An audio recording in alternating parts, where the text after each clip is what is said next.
할렐루야. 2022년 새해가 시작이 되었습니다. 올해는 정말 우리가 소망하는 모든 일들이 다 우리 성도님들, 우리 선교사님들 다 삶 속에 이루어지시기를 축원합니다. 작년 한 해를 보내시느라고 정말 고생하셨어요. 수고하셨어요. 눈이 오나 비가 오나 코로나 바이러스는 창궐해도 오직 하나님께 영광을 드리시기 위해서 죽으면 죽으리라 한 주 한 주 이렇게 믿음으로 한 해를 보내시고 우리는 새해를 맞이하고 있습니다. 우리 서로 인사하면 좋겠습니다. 작년에 정말 수고하셨습니다. 수고하셨습니다. 예, 수고들 많이 하셨어요. 또 새해 복 많이 받으세요. 자, 우리 최은희 찬양성기사님 새해 복 많이 받으세요. 우리 다 함께 새해 복 많이 받읍시다. 할렐루야. 성경은 너희는 먼저 그의 나라와 그의 의의를 구하라. 그러면 이 모든 것을 우리에게 더하신다라고 말씀하시죠. 그래서 우리도 이렇게 믿음으로 예수님을 믿고 예수님을 찾고 예수님과 동행하는 삶을 살아갈 때 우리는 올 한 해도 믿음으로 건강으로 승리하실 줄로 믿습니다. 고린도전서 이제 9장을 이제 보게 되는데 9장은 사도로서 또 성도로서 당연하게 해야 할 그 복음 전도, 복음 전파에 있어서 사도 바울의 그 사도권에 대한 말씀을 하면서 이 복음을 어떻게 전해야 될 것인가에 대한 그 지혜를 말씀하고 있어요. 그래서 복음을 전하는 데 방해가 되지 않도록 지혜된 말씀을 하는데 이 사도 바울은 이 고린도 교회에 그 당연하게 나 좀 도와주시오, 나 좀 지원해 주시오 라고 말할 수 있는 그 고난을 사용하지 않았다라는 말씀을 하고 있어요. 오늘 새해 첫 주일 예배를 우리 필리핀에서 20년 넘게 이렇게 사역하신 이 김진권 우리 선교사님과 함께 이 사도 바울의 이 선교에 대한 말씀을 이렇게 받게 돼서 참 감회가 새롭습니다. 예수 그리스도는 어제나 오늘이나 영원토록 동일하시다라고 성경은 말씀하죠.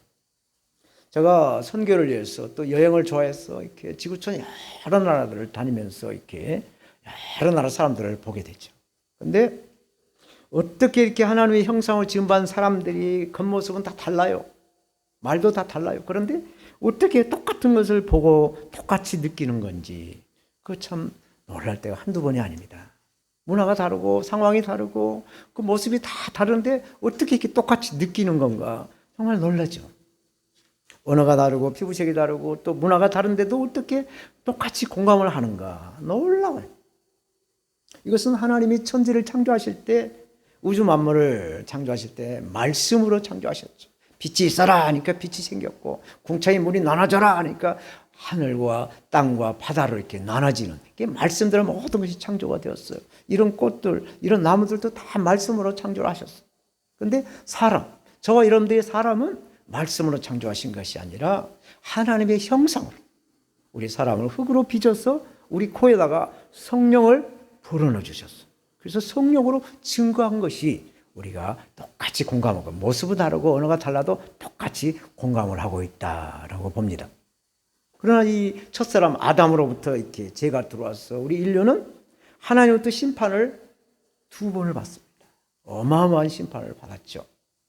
홍수 심판은 40일 밤낮 주야로 비를 내리게 해서 모든 지구촌에 있는 산들을 다 잠기게 했어요. 물에 다 잠기게 해가지고 그게 150일 동안 이렇게 잠기다 보니 그 지구촌에 살아가는 모든 사람이고 동물이고 다 수장이 되었어요. 다 죽게 됐어요. 이런 심판을 받았죠. 그런데 방주 안에 들어온 노아의 가족들 8명은 구원을 받았어요. 그래서 이제 하나님은 노아의 가족을 통해서 이렇게 하나님의 나라를 하나님께 하나님의 통치를 하기를 원하시죠.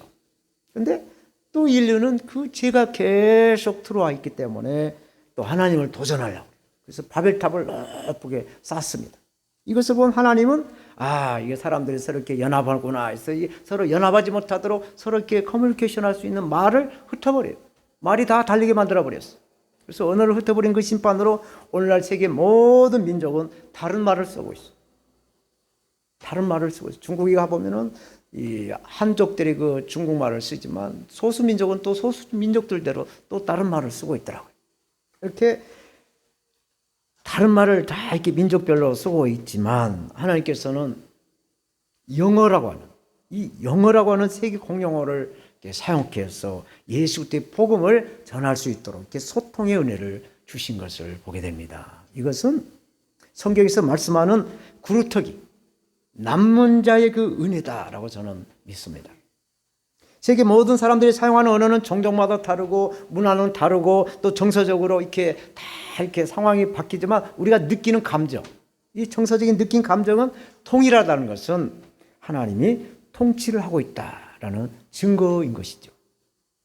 이렇게 하나님의 말씀인 복음의 씨도 같고 복음의 말씀을 받는 우리의 그 심령의 밭이 다 같다라는 얘기예요. 이것이 본질이죠.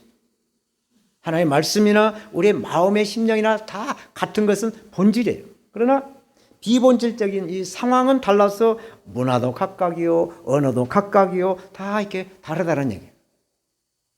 각 나라마다 정치적인 환경이 다릅니다. 공산주의 나라가 있고 자유민주주의 나라가 있고 사회주의 나라가 있고 이렇게 지구촌은 이렇게 다 정치적인 상황이 달라요. 또 문화적인 환경도 달라요. 그래서 복음의 씨를 뿌리는 이 전도자, 사도나 전도자, 복음 선교사들은 그 상황을 잊고 대처를 해야 한다라는 것이죠. 이게 지혜라는 겁니다. 그래서 오늘 본문은 전도나 선교에 복음의 씨를 뿌린 자들이 알아야 할 지혜를 말씀해 주고 있어요. 오늘 본문에서 말씀한 이 씨, 말씀의 씨, 복음을 어떻게 전해야 될 것인가. 지혜라는 제목으로 예수 그리스도를 증거하겠습니다. 아멘. 저처럼 누구든지 자기 자랑을 헛된 대로 돌리지 마라. 하나님께 영광을 돌리게 하라. 자기 자랑으로 이렇게 해서 땅에 떨어져서 이렇게 없어지는 그런 자랑 말고 하나님께 영광을 돌리는 자랑을 하라 말씀하죠. 13절 성전의 일을 하는 이들은 성전에서 나눈 것을 먹으며 제단을 모시는 이들은 제단과 함께 나누는 것을 너희가 알지 못하느냐. 이 구약 성경에서 말씀한 것을 사도 바울은 인용하고 있죠. 레위지파를 구별해서 이 하나님의 언약궤를 매개하고 땅을 기업으로 분배를 받지 않고 여호와가 직접 기업이 돼서 성소를 섬기는 레위지파들에게는 성소에서 그 제물이 나오는 것을 먹게 하셨어요. 그래서 구약의 제사장들은 제단에서 그 하나님께 드려진 음식을 먹었어요. 그리고 마찬가지로 사도 바울도 이 고린도 교회를 세웠어요. 직접 개척을 해서 전도를 해가지고 교회를 세웠어요. 그래서 1년 6개월 동안 교회를 잘 성장시켰어요. 그래서 고린도 교회 성도들에게 사도 바울이 그 지금 에베소에서 선교를 하고 있기 때문에 선교비 좀 보내달라, 내 생활비 좀 보내주라, 뭐 이렇게 필요한 것들을 달라고 할 수 있는 권한이 있었다는 얘기죠.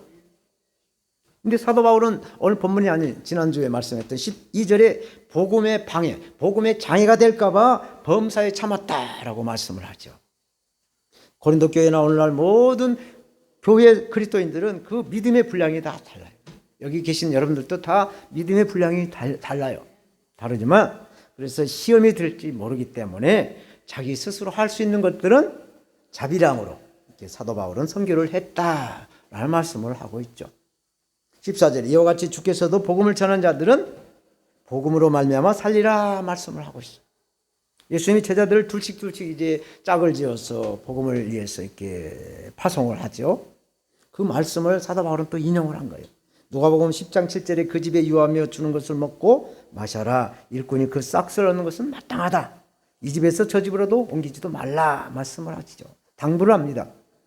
예수님께서 이 복음서에 제자들을 이제 둘씩 짝을 져서 전도하라고 보낼 때 제자들은 이제 아무 집이나 골라가지 말고 다 누구 집이나 다 들어가서 복음을 전하라. 그래가지고 받아들인 집은 그 집에 유하고 받아들이지 않으면은 그 집에 들어가서 묻어있는 신발에 먼지나 흙을 털어버리고 나와라. 그리고 복음을 받아들인 집에서 머물라 라고 말씀을 해요. 그래서 이 집 저 집을 옮겨 다니지 말라는 거예요. 왜? 더 좋은 대접을 받기 위해서 이렇게 옮겨 다니지 말라는 거예요. 왜? 그것은 예수님이 겸손한 삶을 살았기 때문에.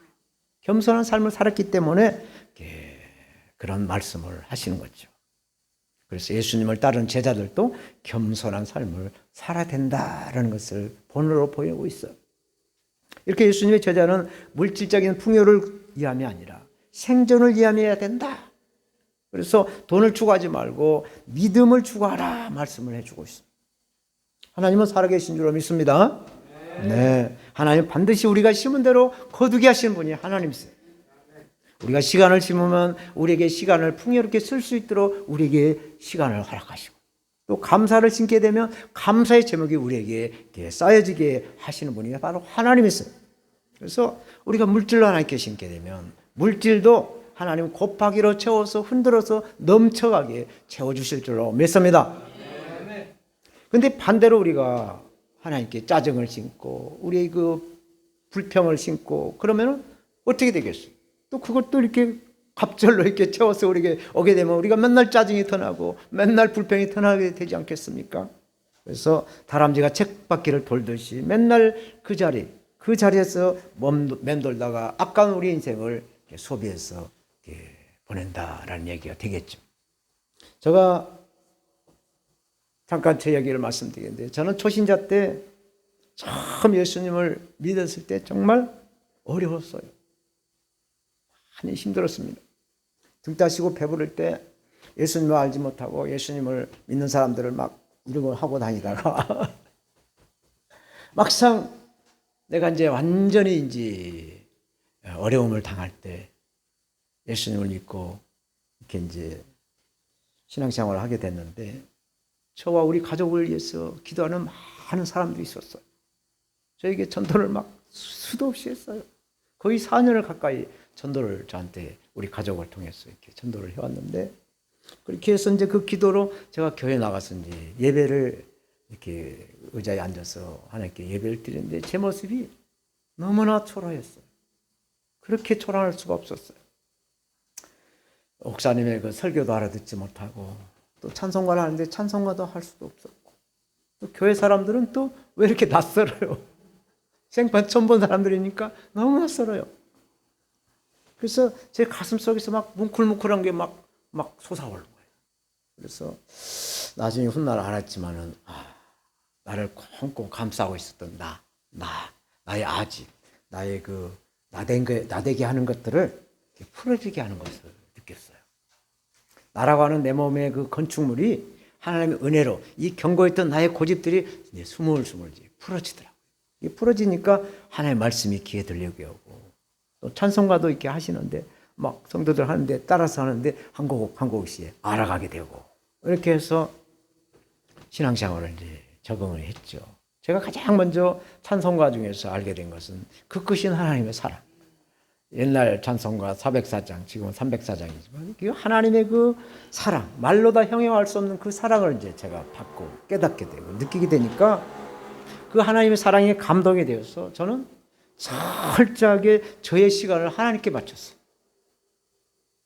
하나님께 모든 시간을 맞춰가지고 살아가게 돼요. 주일날 몇 시부터 몇 시 예배, 또 오후 예배는 몇 시부터 몇 시, 수요일 날은 또 몇 시부터 몇 시, 금요일 날 뭐 이렇게 새벽 예배 몇 시, 이게 시간을 딱 하나님 앞에 맞춰놓고 시간을 하나님께 심었어요.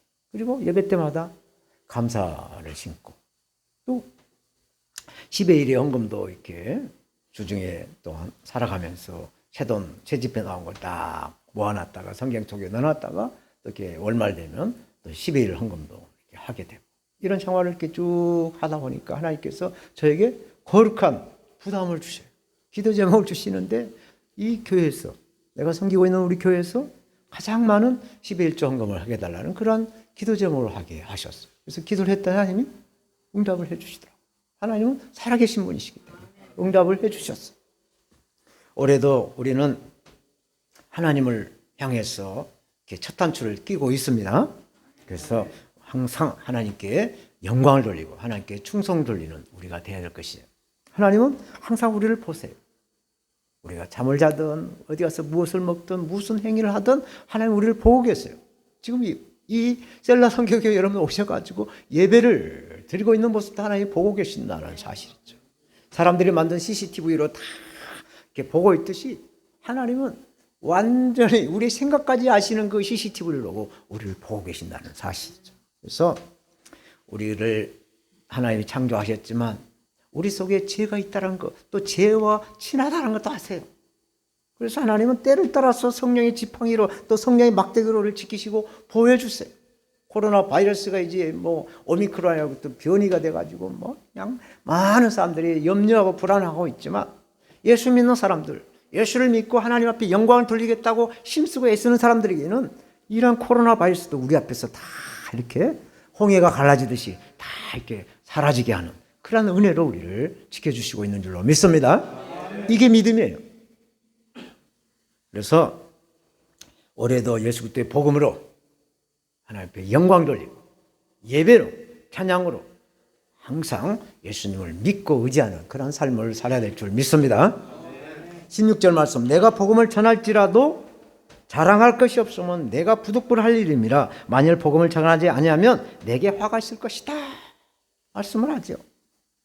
이 말씀이 바로 저와 여러분들에게 주시는 사명에 대한 말씀. 예수를 믿는 하나님의 자녀로서 당연히 해야 될 주일 성수, 또 예수 그리스도의 복음을 전해서 예수 믿고 구원받게 하는, 하나님을 사랑하고 이웃을 내 몸같이 사랑하는 그 사랑을 실천하는 것이 우리의 사명인 줄로 믿습니다.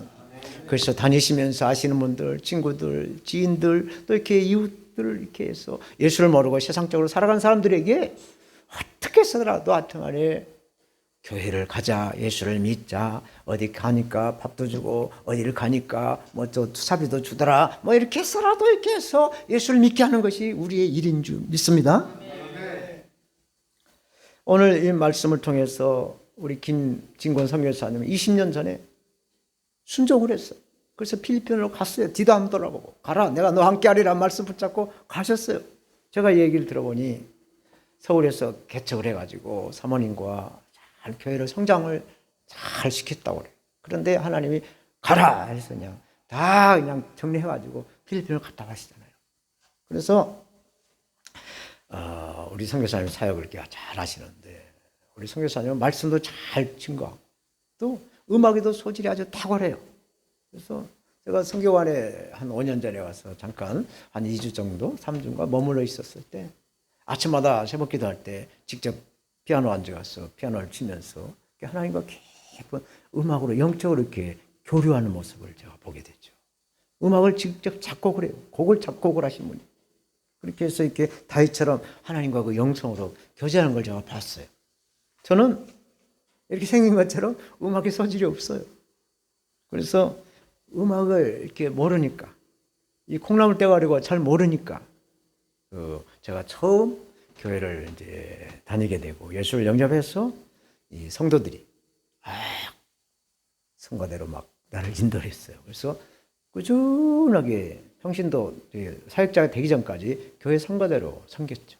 그리고 이제 사역자가 돼서 찬양을 인도해야 되니까 또 이거 인도하려면 또 뭐가 또 필요하잖아요. 하나님은 또 저를 찬양을 많이 하는 교회로 인도를 하셨어요. 그래서 거기는 분기별로 24시간 찬양하는 교회고, 또 강원도에 또 기도원이 있어가지고 거기 가서는 막 3일 동안, 3박 4일 동안 막 찬양을 그냥 계속 하는 거예요. 그래서 저는 20일 동안 밥 먹는 시간 빼고 20시간을 밥 먹는 시간 빼고 계속 찬양하는 그 기록을 한번 세워봤어요. 이렇게 찬양을 인도하게 하시는 하나님. 그래서 찬양은 잘 못하지만 찬양을 즐겨 할 수 있다. 그래서 이 백성은 내가 나를 위해 졌나니 나의 찬송을 부르게 하시라라는 하나님의 그 뜻을 이루어가게 하시는, 그래서 하나님의 그 사역을 감당할 수 있도록 지혜를 주시고 또 필요를 채워주신 분이 바로 하나님이신 줄 믿습니다. 우리가 하나님께 예배를 드리기를 원하는데 우리가 건강에 허이치 않으면 어떻게 오겠어? 건강 주시고 믿음 주셔야만이 예배를 드릴 수가 있는 거예요. 교회까지 올라왔어요. 그래서 하나님 우리가 필요를 간구할 때 그 필요를 아시고 채워주시는 분이 하나이신 줄로 믿습니다. 이렇게 하나님은 우리에게 주신 사명을 감당할 수 있도록 도우시는 하나님. 오늘 본문 17절에 내가 내 임의로 이것을 행하면 상을 얻으려니와 임의로 아니한다 할지라도 나는 직분을 맡았다.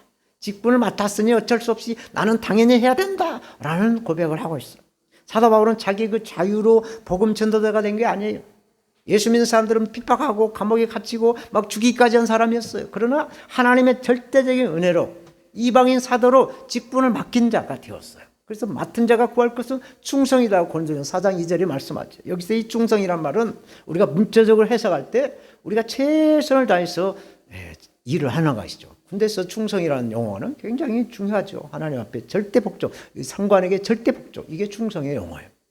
근데 영어 성경을 보니까 이 충성을 어떻게 번역했냐면 faithful이라고 했어요. faith는 믿음으로 하라는 거예요. 믿음으로. 그래서 모든 것을 믿음으로 행하지 않으면 죄다라고 성경이 말한 것처럼 우리가 하나님 앞에 영광을 돌리기 위해서는 믿음으로 해야 된다라는 말씀인 것입니다. 아멘. 두 번째로 이 복음을 위해서 모든 것을 한 것은 예수 그리스도의 복음을 믿게 합니다라고 말씀을 합니다. 사도 바울의 선교에 대한 전략을 이제 말씀을 쭉 하고 있어요. 복음을 위해서 모든 것을 할 수 있었던 것은 예수 그리스도의 복음을 믿게 하게 합니다. 이것을 성육신 선교다라고 하죠. 인간을 구원하시기 위해서 하나님이 인간으로 오신 것이죠. 예수님이 하나님이시죠. 하나님이신 예수님이 인간의 모습으로 사람에게 와서 사람을 통하여 전도를 시키고, 사람이신 예수님, 참 하나님이신 예수님이 참 인간으로 오셔서 그 인간으로 인간을 구원시키기 위해서 사람을 오셨다라는 성육신 선교다를 우리가 선교학에서 신학교에서 공부할 때 상황화다라고 말을 해요. 예수님의 성육신한 것에 대해서 사도 바울은 로마서 8장에 이렇게 말씀을 하고 있어요. 인간의 본성이 약하기 때문에 율법이 이룰 수 없었던 것을 하나님께서 이루셨습니다. 하나님께서는 당신의 아들을 죄 많은 인간의 모습으로 보내어 그 육체를 죽이심으로 이 세상에 죄를 없이 하셨다라고 말씀을 하고 있어요. 전도나 선교의 사람을 얻으려면 자기의 희생이 필요하다라는 말씀을 하고 있는 것이죠. 19절 말씀에 내가 모든 사람에게 자유하였으나 스스로 모든 사람에게 종이 된 것은 더 많은 사람들을 얻기 위함이다라고 말씀하죠. 사도 바울은 예수 그리스도에게 잡혀서 그리스도의 종이 되었기 때문에 예수 그리스도의 그 모든 것에는 자유로운 사람이었어. 그러나 모든 사람에게 종이 된 것은 사도 바울의 자신을 포기해버렸다라는 얘기죠. 왜? 사람들을 구원을 시키기 위해서. 종의 복음이라고 하죠.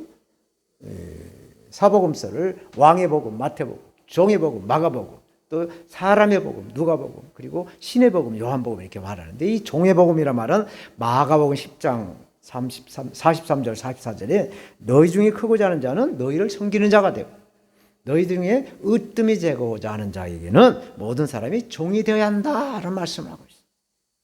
예수님이 말씀한 것을 사도 바울은 실천하고 있다라는 말씀이죠. 유대인 20절에 유대인에 대한 이 복음을 전하는 말씀, 또 이렇게 이방인에 대한 전하는 말씀 21절, 23절, 24절까지 쭉 말씀은 이제 이야기식으로 스토리텔링으로 이렇게 복음을 전도자에게 말씀을 하고 있어요. 제가 말씀을 다시 한번 봉독할게요. 유대인들에게는 내가 유대인과 같이 된 것은 유대인들을 얻고자 하며 율법 아래 있는 자들에게는 내가 율법 아래 있지 아니하나 율법 아래 있는 자 같이 된 것은 율법 아래 있는 자들을 얻고자 하며 이게 유대인들을 구원시키기 위해서 복음 전하기 위해서 유대인처럼 행했다라는 얘기. 또 율법 없는 자에게는 내가 하나님께는 율법 없는 자가 아니요 도리어 그리스도의 율법 아래 있는 자나 율법 없는 자와 같이 된 것은 율법 없는 자들을 얻고자 합니다. 이방인들에게도 복음을 전하기 위해서 이방인처럼 행했다라는 거예요. 약한 자들에게 내가 약한 자와 같이 된 것은 약한 자들을 얻고자 하며 여러 사람들에게 내가 여러 모양이 된 것은 아무쪼록 몇몇 사람들을 구원코자 함이니 내가 복음을 위하여 모든 것을 행하면 복음에 참여코자 합니다. 사도 바울이 복음 전거에 있어서 이 지혜는 상대방의 눈높이에 맞췄다라는 말씀이세요. 여기서 우리가 알아야 할 것은 사람들의 영혼을 구원하기 위해서 모든 사람들에게 이 사도 바울이 여러 모양이 되어 있어도 또 우리가 이런 일을 행하고 있을 때에도 복음을 전도하는 선교에 위치해 있을 때에도 이 하나님에게 영광이 되는 그러한 원칙을 가져야 된다는 거예요. 자기 이름, 자기 영광을 드러내는 것이 아니라 하나님께 영광이 되는 그러한 이치로 눈높이를 맞춰야 된다라는 말씀인 것입니다. 이 원칙, 하나님의 말씀을 기준으로 삼아야 한다라는 말씀인 것입니다. 하나님이 일을 한다고 해서 명예를 팔고 또 정당하지 않는 그런 돈으로 하나님 앞에 헌금을 한다고 해서 하나님이 그것을 받으시고 영광을 받지 않는다는 것이다. 하나님은 우리가 수고하고 땀 흘리는 것을 바라시고 원하시고 받으신 줄 믿습니다. 이제 마지막으로 이 멸관의 상급을 위해서 힘쓰고 애써라 말씀하셨습니다. 24절에 운동장에 다름질하는 자들이 다 달릴지라도 오직 상 얻는 자 하나 한 명인 줄을 너희가 알지 못하냐. 너희도 어떠로 이와 같이 다름질을 하라 달려가라 말씀하는 거죠. 올림픽 경기에서 인간의 한계까지 가는 경기가 바로 마라톤이라고 하잖아요. 42.195m를 달릴 때 인간의 최단에 달릴 수 있는 그 한계가 42.195m다라고 말을 해요. 그래서 마라톤에서 우승을 하게 되면 월계수로 이렇게 면류관을 씌워주죠. 근데 사도 바울은 그리스도인들이 영광의 면류관을 받기 위해서 이렇게 마라톤 경주를 달리듯이 힘쓰고 애써야 된다라는 비유의 말씀을 하고 있어요. 25절, 경계에 나선 사람들은 온갖 어려움을 이겨내야 합니다. 그들은 썩어질 월계관을 위해서 그렇게 애쓰고 힘쓰지만 우리는 불멸의 월계관을 얻으려고 애쓰는 것입니다. 불신자들은 썩어지고 없어질 것을 목숨을 걸지만 예수 그리스도를 믿는 그리스도인들은 영원한 생명의 멸관을 위해서 힘을 써야 되고 애를 써야 된다 말씀을 하셔. 아멘. 26절 7절, 그러므로 내가 다름질하기를 향방 없는 같이 아니하고 싸우기를 허공을 치는 같이 아니하여 내가 내 몸을 쳐 복종케 하면 내가 남에게 전파한 후에 자기가 도리어 버림이 될까 두려움이라. 예수를 잘 믿게 해서 남에게 많은 전도를 해서 선교를 해서 구원을 시켰는데 내가 어느 정도 안다고 해서 교만해져 가지고 또 이렇게 실족이 될까 봐 두려워하라 말씀을 하고 있어요. 사랑하는 여러분, 사람들은 누구나 다 지금 속도를 향해 가고 있어요. 누구나 다 속도를 향해서 달려가고 있습니다. 스포츠 경기에서 다 스포츠의 속도를 체크하죠. 누가 더 빨리 달렸느냐 이걸 보고 있어요. 손에 들고 다니는 전화기들도 다 지금은 속도 경쟁을 하고 있죠. 또 마찬가지로 자동차도 그렇고 항공기도 그렇고 각 나라마다 보유하고 있는 미사일도 속도로 이렇게 달려가고 있어요. 근데 예수 믿는 그리스도인들은 어디서 왔어? 왜 살며 어디로 가는가? 그 방향을 향해 달려가야 될 줄로 믿습니다. 빌립보 3장 14절에 표들을 향하여 그리스도 예수 안에서 하나님이 위에서 부르신 그 상을 위해 쫓아가라 말씀하고 있어요. 이것이 원칙이요, 이것이 우리의 삶의 기준이 되어야 된다라는 것이에요.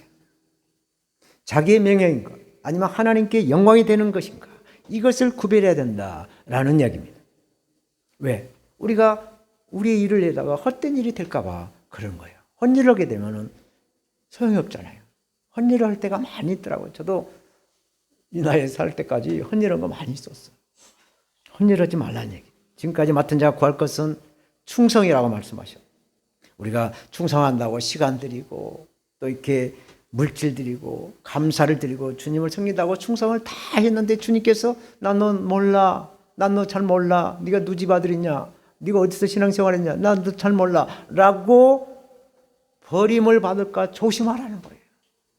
짧은 우리 인생에서 우리의 그 명예욕에 사로잡히지 말고 하나님의 영광을 위해서 우리는 최선을 다해야 될 줄 믿습니다. 그래서 2022년 새해 첫 출발, 첫 단추를 하나님의 영광에서 출발하고 있어요. 아멘. 이제 말씀을 맺겠어요. 유럽에서 태어나서 이제 인도로 파송을 받은 테레사 수녀의 그 일화 하나 제가 소개해드리겠어요. 가난한 자의 성녀라고 불린 이 테레사는 노벨 평화상까지 받은 아주 훌륭하신 분이죠. 이 테레사 수녀는 함께 이렇게 구제 사역을 하시고 섬김의 사역을 하시면서 통역자를 이렇게 뽑을 때 세 가지 기준, 세 가지 원칙을 가지고 있었다라고 그래요. 그게 뭐냐? 잘 먹느냐? 잠 잘 자느냐? 잘 웃느냐? 이 세 가지. 잘 웃느냐? 잘 먹느냐? 잠은 잘 자느냐? 이거 세 가지를 항상 물어보면서 이 테레사 수녀는 이것을 아주 중요하게 여기고 살아왔다라는 얘기예요. 2022년 새해가 이제 밝았어요. 새해도 예수 그리스도의 복음의 첫 단추를 잘 껴서 하나님 아버지께 영광을 우리는 드려야 될 줄 믿습니다. 가장 간단하고 가장 소박한 것이 우리의 진실이에요. 진실은 간단하고 심플한 겁니다. 그냥 대단한 소리를 내고 아주 복잡하게 자랑하는 거 이거 거의 다 가짜예요. 사람을 이용할 때 쓰는 말들이에요. 진짜는 간단하고 심플해요. 누가 들어와도 그렇구나 공감하는 말이 진짜고 그게 진실이에요. 이 세상에 누리는 행복도 잘 웃고 잘 먹고 참 잘 자는 것입니다. 이게 잠을 잘 먹고 잘 자고 잘 웃어야 우리가 행복한 삶이 되는 거예요. 예수 그리스도의 복음을 전하는 지혜도 이렇게 심플하게 살아가야 되는 것이에요. 왜 그럴까요? 우리가 잘 웃는다라는 것은 성경에서 말씀은 항상 기뻐하라는 것이죠. 잘 웃는 것은 기뻐하는 삶을 보고 우리를 통해서 야, 저 사람들은 뭐가 이렇게 좋아서 뭐가 이렇게 행복해서 웃는가, 나도 저런 사람들이 다니는 주일날 교회를 한번 가볼까 하고 전도가 된다는 것입니다. 또 잘 먹는다. 우리가 음식을 잘 먹어야 힘도 쓰고 또 건강하게 살아갈 수가 있는 것처럼 하나님의 말씀도 잘 먹어야 될 줄 믿습니다. 영육이 강건하려면 우리 음식도 잘 먹고 하나님의 말씀도 잘 먹어야 되는 거예요. 그리고 잘 잔다. 우리가 잠을 밤에 잘 자야 돼요. 밤에 잠 못 자가지고 정말 그 괴로운 거, 그게 잠 못 자는 것 같이 괴로운 거 없어요. 커피 한 잔 먹다가 잠 못 자가지고 새벽녘에 잠오면 그날 정신이 몽롱하게 지내잖아요. 그래서 잠을 잘 자야 우리가 건강하듯이 우리가 범사에 감사해야 우리가 예수께 복음을 전하는 데 지혜가 되는 줄 믿습니다. 말씀을 맺겠어요.